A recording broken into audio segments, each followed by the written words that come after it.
Hello everybody and welcome to Shit I Got For Free. In today's episode we are taking a look at Death Function in the most unreadable font ever. As always, we're going to start in the options menu where we have controls. Again, nothing rebindable. We've got options for a controller and a keyboard. Today I'm talking about playing on a keyboard actually, because I have found that to be more comfortable for this specific game. Background music, sound effects, credits are in the options menu for some reason. Quit to menu and back, which is the same as quit to menu, I guess. It definitely is. Clear save, which I'm not gonna do, and we get right back into the game. This is not where I left off last time. This is the very beginning of the game. So we're gonna go through the game from the start on, which makes me think that there isn't a save function, or maybe there's a save function later on, or why would there be a clear save button if there wasn't a save function? We're probably going to find that out during this episode, maybe not. So as you can see, it's a puzzle platformer, a stealth puzzle platformer rather. Those guys under me right there are the enemies you have to avoid, and as you can see right there at the bottom right hand of the screen, sometimes they sleep and you can jump on them for a little bit of a height boost, which is very much necessary since your normal jump doesn't get that high and has a lot of weight behind it, so it's not very satisfying as far as platforming goes. So I really hope that the puzzle platforming part of it and the stealth part of it do work properly. And the stealth part comes in with these cauldrons where you can hide. It throws one into direction for no reason here. Sometimes, I think starting next room actually, these enemies, okay, as I said, you have a really weighty jump. When you die, you get reset back to the start of the room you died in, so you won't ever get set back that far. And that's not a mechanic, we'll get to that in a second. It's really difficult to make this jump actually. Or do I have to make... I think I might have to make it like this. Yeah, I do. So, as you can notice, when you get into line of sight with one of these enemies, they sound a horn, which means that everything that's asleep wakes up, and everyone will be looking actively for you. As it is right now, the one below me, he's on a pre-programmed patrol. He's just walking from the left to the right and back. So you gotta wait until he's got his back against you, and then you can just walk over here. I probably, as you can see, oh, they're still looking for me. Interesting. I'll show you the... For some reason that was counted as line of sight. That is not very fair if you ask me. So let's wait for him to turn around again, and for this we actually do need to use the cauldron, because you can't, I don't think, jump over these enemies. So you get into the cauldron. For some reason he doesn't see you. When they are actually actively looking for you after somebody sounded the horn, they will check the cauldron, so they won't be safe for you anymore either. When there's literally just one of them, it doesn't really matter that much that they saw you, other than the fact that they certainly do move faster suddenly. And this one I didn't get the first time. These chests don't really do anything other than giving you the satisfaction of collecting them. So take that as you will. I do like collecting things. It just makes me feel good.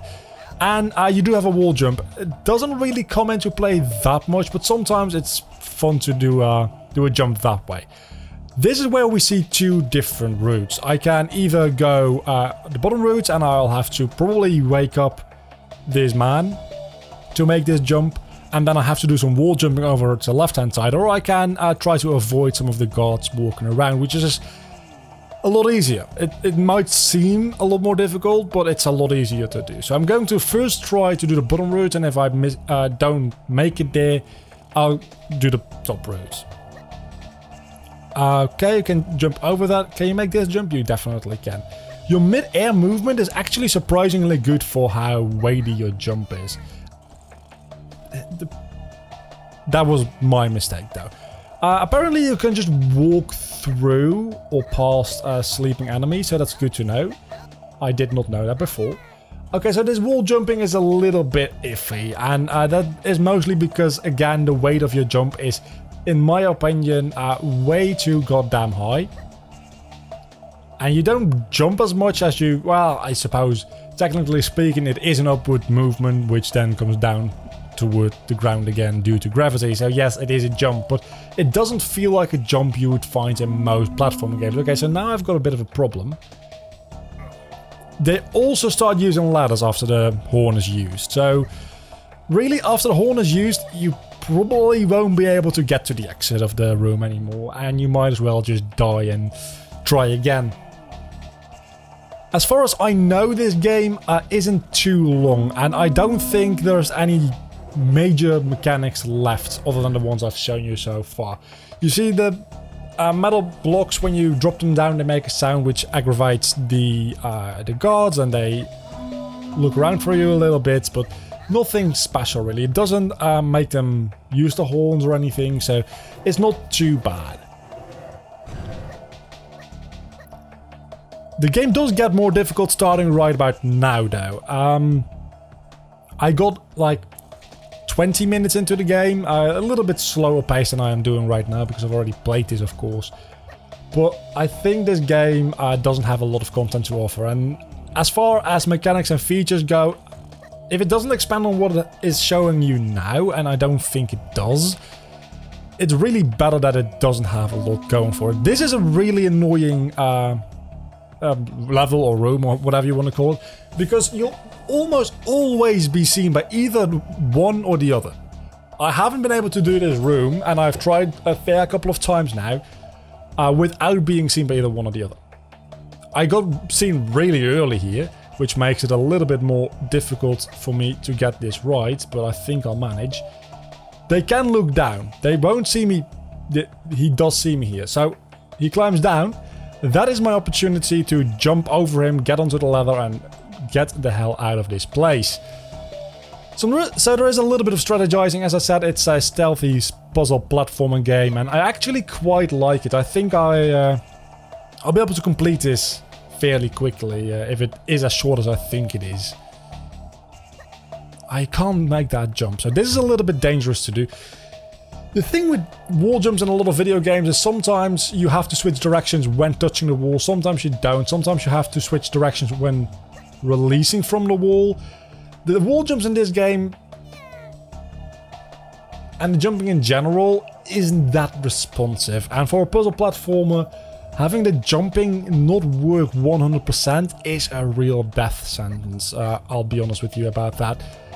And maybe it's a little bit of practice I need, but I really do feel like the button inputs just don't register properly and are ever so slightly delayed, which really, for moment-to-moment platforming like this, you see that the third one, it just doesn't really register, and that's annoying. I don't know why that is. Again, I won't say it's definitely because of the game, but it's I won't say it's definitely not because of the... I just don't know. That's what I'm trying to say. I'm trying to blame the game here without being an asshole. That's what I'm trying to do. So I'm going to try one more time to make that jump, and if I can't make that jump, especially the third jump on that wall is very difficult. I mean, I'm getting a little bit better with it. It just doesn't register. It's just really difficult to register. I think I know what the problem is, actually. You don't slide down the walls like you would in most games. You just rub up against the wall a little bit. And I think only in those first few frames where you rub up against the wall... Oh no, you can actually just wall jump all the way down. It's... Still, an animation cue for when you touch the wall, because I think I'm actually pressing too early on that third jump. An animation cue would be nice to see when you're actually in contact with the wall so you can wall jump. You don't consciously know that, but it'll feel different, so that's something I really do miss here, because right now it really feels stiff because of that. I really have to pay attention, and I wait another, like, half a second, and that is just a little bit too long, and at that point I've just bounced off the wall. That's another thing. I feel like you actually bounce off walls a little bit, which, of course, for wall jumping isn't particularly useful. As a matter of fact, it's pretty deleterious. I didn't collect that chest there because I couldn't be bothered, honestly. This is a way easier way of doing this than the first time I did this room. Holy shit. So yeah, that's mostly the thing. You do slide down it, but you don't stick to the wall. And while that might be a little bit more realistic, wall jumping in and of itself isn't very realistic. I don't know if you noticed. I don't like how this works. So this is a room I stopped on last time, about 11 minutes in. Maybe I... Okay, so let's just die here because there's no way I can do this anymore.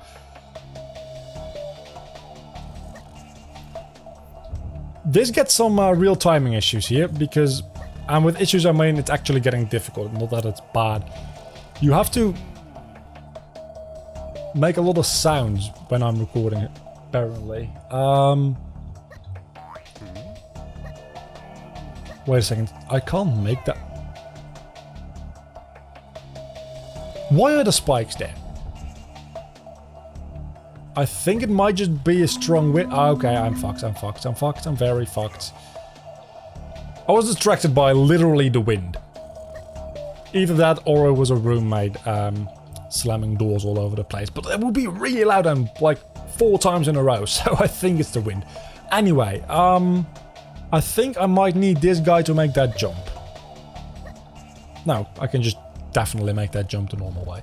Oh no, actually I came into this room as well. I didn't know I could just walk past this guy, so that makes it a lot easier to do this room. This room is actually ridiculously easy suddenly.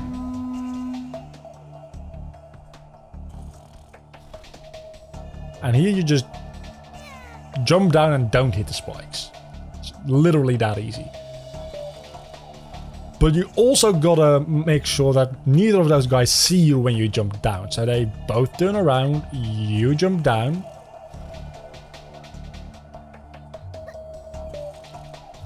And then you use this guy to get up there for the chest, because heck, why not? And then you're gonna be quick about some things.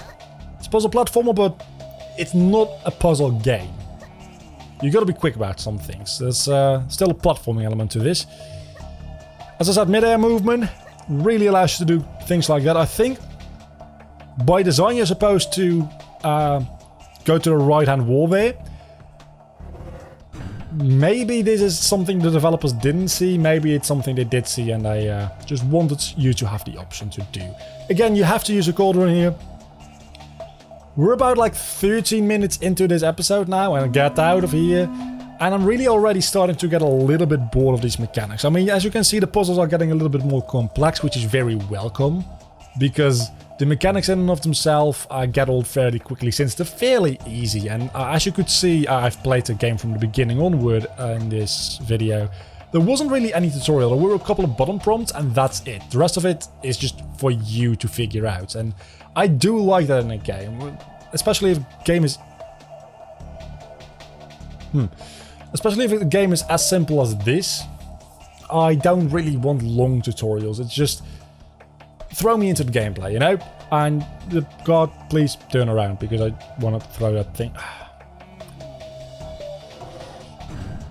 Same as with the wall jumps. It's not very clear sometimes whether or not... Okay, that explanation actually probably cost me this level. I have to redo it now, I would imagine. Yeah, definitely. Oh, no. I can at least get back up to the chest, maybe. Yeah, no, I'm screwed. Definitely screwed. What I was going to say is just like the wall jumps don't give you an animation or a visual clue as to whether or not you're sticking to the wall. Climbing ladders sometimes doesn't give you a proper clue either. I mean, there's a little feeling of like momentary weightlessness in your character, but it's so minor, it's really easy to not notice it and think that you're either still on the ladder and suddenly jump for no reason, or think you're already off the ladder and fall down, which is definitely the worst of the two options.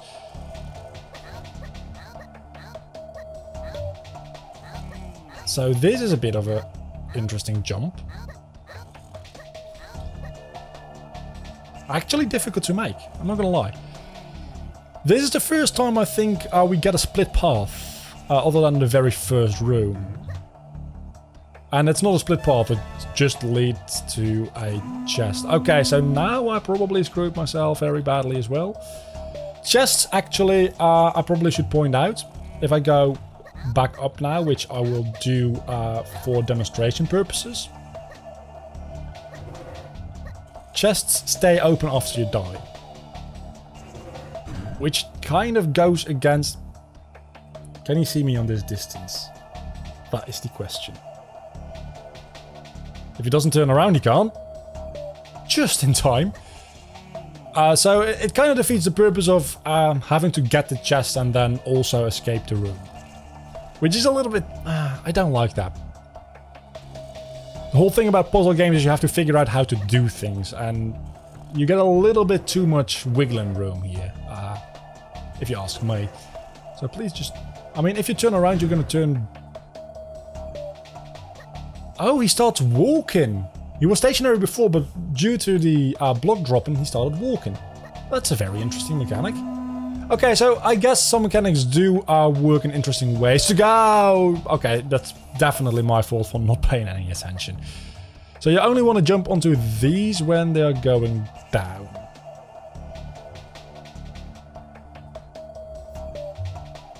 This is actually starting to get slightly, I wouldn't say difficult, but it definitely starting to annoy me a little bit in a good way. You know the feeling when you just, you know you can do something, but you just haven't been able to execute it yet? That's the feeling I'm starting to get now, and that was just annoyance to myself, because I probably shouldn't have done any of that. It's the feeling you get, it's opposite of satisfaction in a way. And that's displeasure, maybe? I don't know. It's like, I know I can do this. I haven't been able to do it so far, but I know I can. So you keep trying, and then when you get it right, the satisfaction of you... all those attempts that failed will accumulate into falling to your death, apparently, without pressing any buttons. I don't know how that happened. The character does seem to be a little bit slippery, but I haven't noticed anything lethal coming from that so far, until, of course, I plummeted to my death into the spikes just a moment ago. I do skip that chest because, honestly, fuck both of these chests. Because those seem to be fairly difficult to get. As is the whole game starting to get a little bit more difficult now. I'm still wondering if there's going to be some more interesting interactions or new mechanics added, because so far, again, it's not been very... I mean, there's been 3 mechanics so far, right? Jumping on top of enemies. Yeah, fuck. Hiding in the cauldrons, which doesn't always go that well. The blocks, and I suppose maybe the wall jumps count as a mechanic, and these platforms, but... somewhat unique-ish mechanics, and neither of those mechanics are unique, because pushing blocks and hiding in places both are the most overused mechanics in any puzzle platformer ever. How am I even supposed to do that?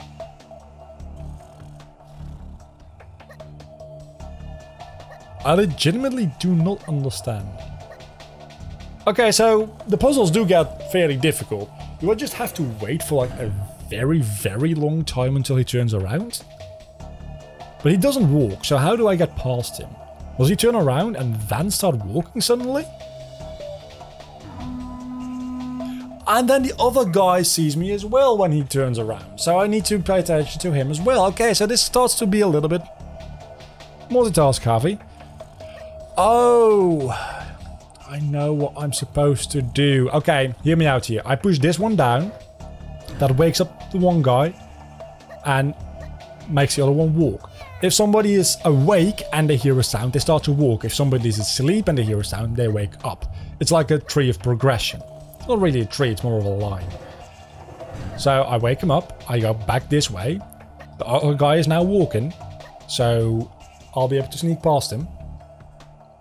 There's still a block there, so the dude who's still standing still won't see me.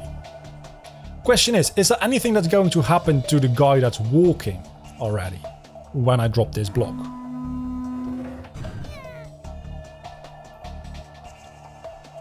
I've got to be careful here. Okay, so this is actually the first puzzle that is a little bit more difficult and challenging, which is good because, as I was just saying, I was getting a little bit bored within this very episode, let alone when playing the game as an entirety. I should, by the way, mention that this game only costs €2 on the Steam store. So even just playing for like the 20 minutes that I have now, I think for just the €2, and especially if it's on a sale anytime soon, I mean, this is one way. It's literally not one way of doing it because I can't get past him.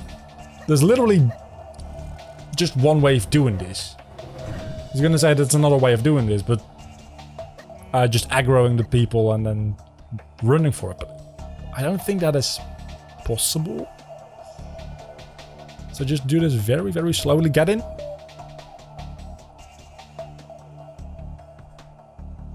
Get out. Push. Get in. Okay, don't get in again. So when I push, I need to make sure the other guy is facing away from... There's a lot of variables coming together here suddenly. I think the build-up could have been a little bit better, if I'm honest, to this, because there's a lot of things I have to keep track of suddenly, which I didn't have to do that before, really. I only had to keep track of one or two things, and even if I didn't keep track of them, it wasn't that big of a deal. Now I have to keep track of a lot of things, and all of them matter. If I only do one thing wrong in all of these variables, and there's like 4 of them, I am pretty much doomed to fail. Okay, I'm just going to play it safe. I want to make sure I finish this room before I end off this video. So you're just gonna wait. He's gonna turn around. He's not facing me. I can do this and... What? How? That's bullshit. Did I not get in the cauldron? I'm going to give the game the benefit of the doubt there and say I probably just didn't press X properly.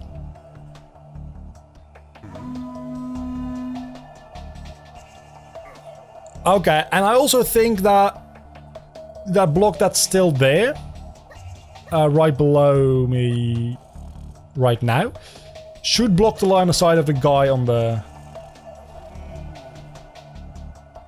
Yeah, I do need to push this one.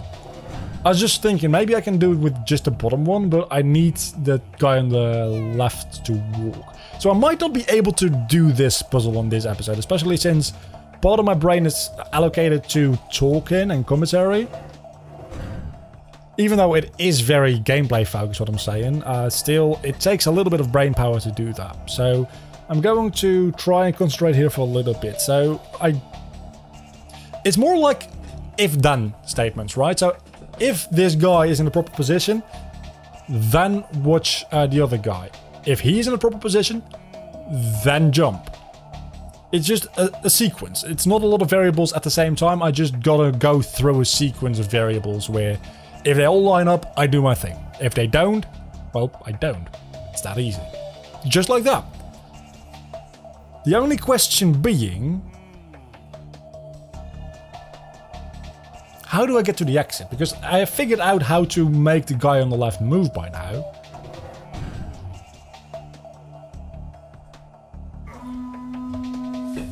For some reason he checks the cauldron suddenly, so what do? I don't have time to get into the other cauldron. And he doesn't walk yet right now, so I can't even do the bottom one first. I might actually just be stupid. I want to make that abundantly clear. There's a very good chance that I'm missing something really obvious here.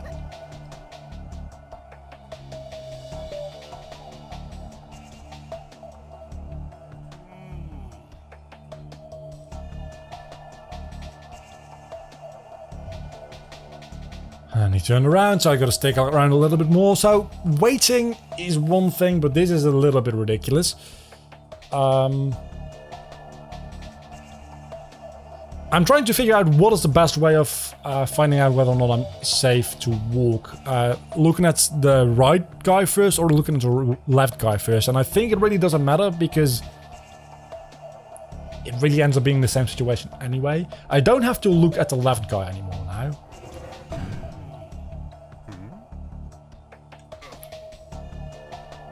Okay, so I do go to the left because I could be mistaken. I wasn't really looking at him, but I think he takes off walking to the left. And if that is the case, he's really stupid because there's literally nothing to the left. It's also the only way this puzzle works, so it's got to be that way.